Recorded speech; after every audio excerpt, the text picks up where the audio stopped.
अस्सलाम वालेकुम फ्रेंड्स, आप देख रहे हैं हमारा YouTube channel Almakka tech and business. सब आज की इस वीडियो में हम आपसे शेयर करते हैं रोज़ाना की बुनियाद पे कारोबारी मार्केट से हमें मौसूल होती हुई अहम तरीन खबरें, दुनिया की रोज़ बरोज़ बनती और बिगड़ती हुई इकानमी और उस पर हमारा तजिया।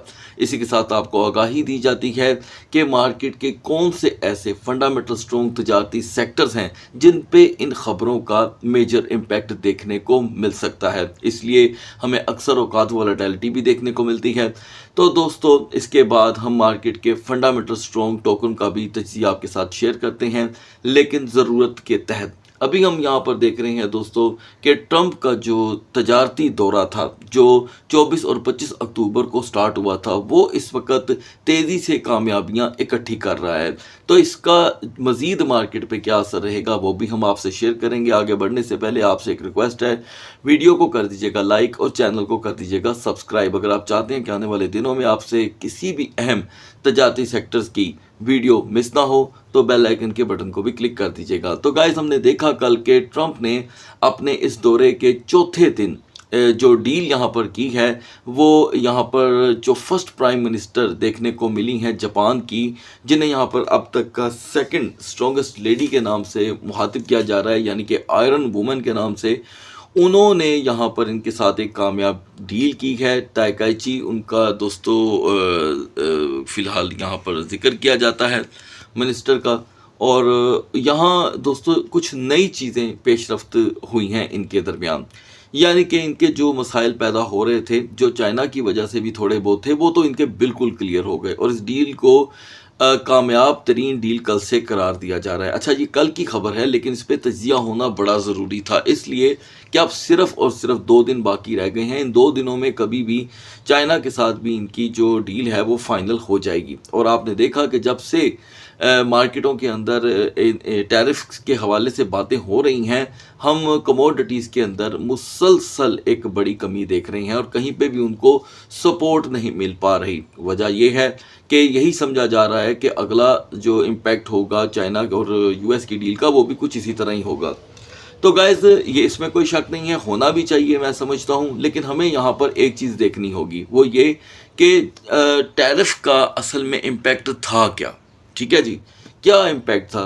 उससे पहले ही जो मार्केट के अंदर इतनी वावेला जो हमने मचा हुआ देखा, अब फ़िलहाल वो आपको उससे भी ज़्यादा एक्स्ट्रा वे में थमता हुआ दिखाई दे रहा है। और यहाँ पर काफ़ी ज़्यादा मार्केट के अंदर आपको बेरिश मोमेंटम देखने को मिल रहा है, जबकि कल एफओएमसी की मीटिंग है और इंटरेस्ट रेट की जो यूएस के अपने वुज़रा हैं उनकी तरफ से जो स्टेटमेंट है 90 से अब 93% तक चली गई है।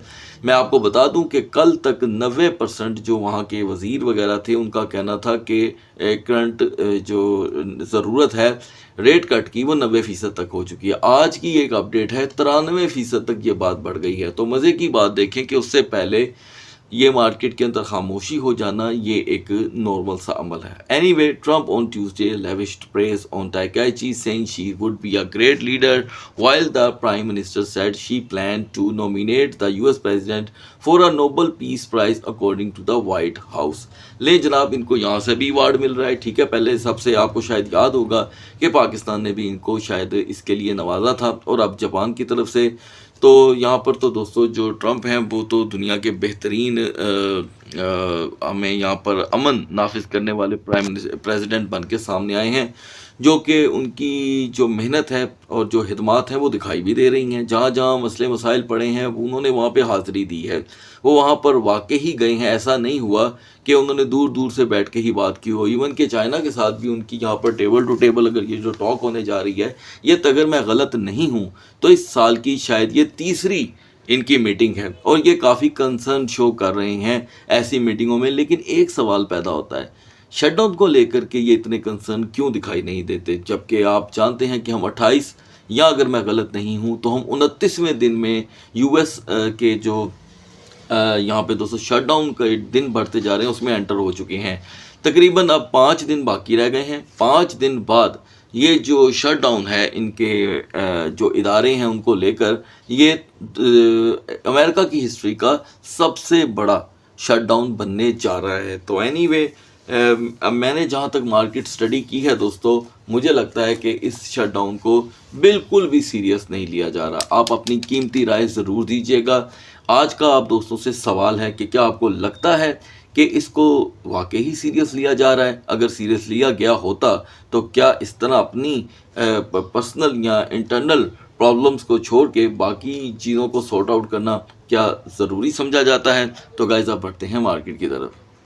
Guys now we are in the market और यहाँ पर कैपिटलाइजेशन में अच्छी खासी वॉलेटिलिटी स्टार्ट हो चुकी है और डोमिनेंस में भी कुल मिलाकर के 0.20% की कमी, यानी कि वॉल्यूम में अच्छा खासा आपको एग्जिट दिखाई दे रहा है। और टॉप ट्रेंडिंग के अंदर जो जी कैश मौजूद था वो भी यहाँ पर 5.9 का लो लेकर के मार्केट में आया है। टॉप ट्रेंडिंग में इस वक्त हमें एच बार देखने को मिल रहा है, यानी कि हेडेरा।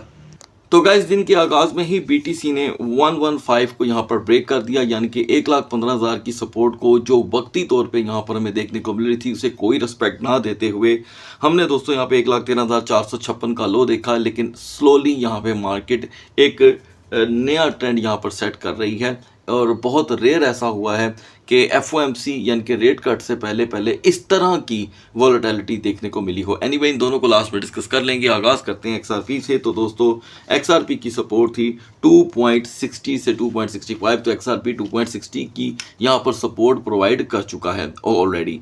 तो हम देख रहे हैं कि एक्सआरपी हर सूरत अपनी पोटेंशियल शो कर रहा है, लिहाजा फिर भी इसकी सपोर्ट यही रहेगी 2.60 की। बीएनबी की दोस्तों यहाँ पर सपोर्ट थी 1120 से 1135 और यहाँ पर बीएनबी 1121 का ऑलरेडी लो सेट कर चुका है, यानी कि इसने अपनी सपोर्ट को पूरी तरह यूटिलाइज कर लिया है। और इस वक्त बीएनबी में हमें बाउंस देखने को मिल रहा है जो 1145 से 1148 तक देखा जा सकता है। एनीवे ये डिप जो है सपोर्ट की शक्ल में वो अनचेंज ही रहेगा, यानी कि 1115 से 1120 के दरमियान अब ये टाइट जोन बनेगी। नाउ सोलाना के लिए हमें दोस्तों 202.80 की रेजिस्टेंस चाहिए थी जो अब जा कर के मिली है। सारी मिडनाइट में हमने 200 को ब्रेक किया, आपको अपडेट कर दिया गया था कि अगर हम 200 को ब्रेक करते भी हैं तो हम 3 to 5 का वक्ती लो देखेंगे। एनीवे हम 203.50 पे हैं। ये एक ऐसी रेजिस्टेंस है जो मज़ीद यहाँ पर अपने 45 मिनट कंप्लीट करती है, तो 206 से 207 की रेजिस्टेंस नॉर्मल रेजिस्टेंस रहेगी।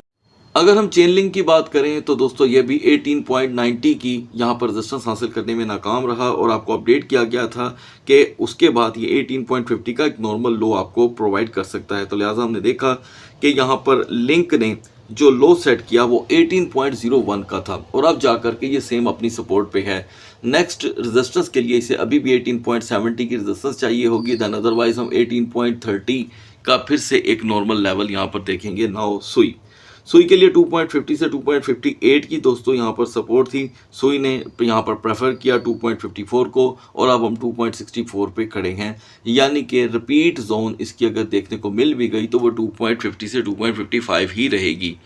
आगे बढ़ते हैं दोस्तों यहाँ पे पोल्का डॉट की तरफ और डॉट ने यहाँ पे 3.09 की यहाँ सपोर्ट यूटिलाइज की है, जबकि आपको अपडेट किया गया था कि डॉट की सपोर्ट यहाँ पे 3.10 रहेगी और अब यहाँ पर आपको थोड़ा सा बूस्ट देखने को मिल रहा है। रिपीट अगर हम देखें तो 3.05 को यहाँ पर तरजीह दी जा सकती है। नाउ टाओ के लिए दोस्तों 415 की अहम तरीन सपोर्ट थी और टाओ ने सबसे पहले इसे ब्रेक करके 403 का लो सेट किया मॉर्निंग में और इस वक्त हम 438 पे जा पहुँचे हैं। ठीक है, ये स्ट्रॉन्ग बिहेवियर तो नहीं है इसका सपोर्ट वाइज, क्योंकि ये तो 2 बार उसको तोड़ चुका है। तो वक्ती सपोर्ट इसकी फ़िलहाल 435 ही है, जिसमें अगर वोलेटिलिटी आती है तो 430 एक नॉर्मल सा नेक्स्ट लो लेवल होगा। नाउ बीजीपी के लिए एक मौका यहाँ पर मिलता है दोस्तों 4.75 का जो आपके सामने है और मैक्स रेजिस्टेंस बीजीपी की यहाँ पर जो बार बार देखने को मिल रही है वो 4.80 से 4.85 की है।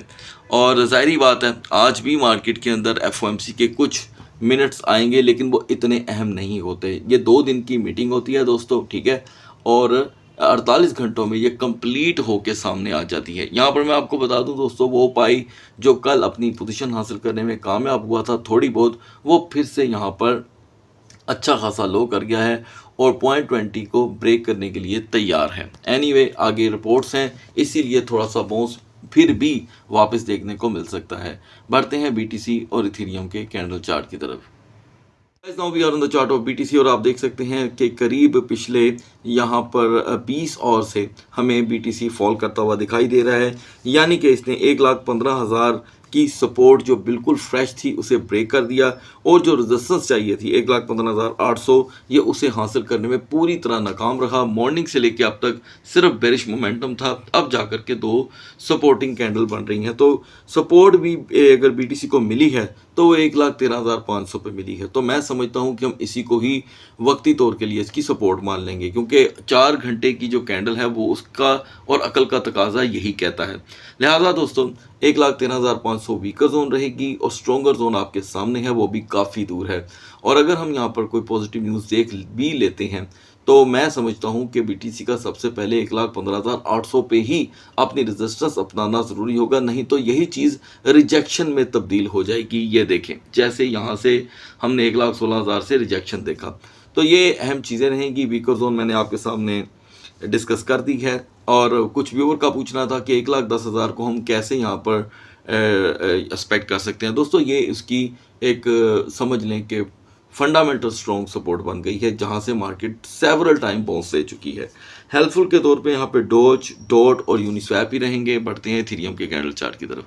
अंदाज़ा करें वो इथेरियम जो मिडनाइट में 42115 पे 4215 पे था, 4215 पे, वो मॉर्निंग में अपने दिन का आगाज़ इंतहाई वीकर वे से करता है और आपको एक बिग बेरिश कैंडल के साथ फिर एक बेरिश एंगल्फिंग कैंडल दिखाता है। और आप देख सकते हैं कि हम 4066 का लो देख कर आए हैं। आपको अपडेट किया गया था कि इथेरियम के लिए वीकर जोन 4205 ही काउंट की जाएगी, तो उसने अपनी वीकर जोन से ही लो सेट किया और हमने आपको जो अपडेट दी थी वो 4180 4170 की थी। एनीवे इस बड़े डिप के बाद इथेरियम जो है वो एक नई बाउंस की पोजीशन बना रहा है, 4000 को कर रहा है प्रोटेक्ट।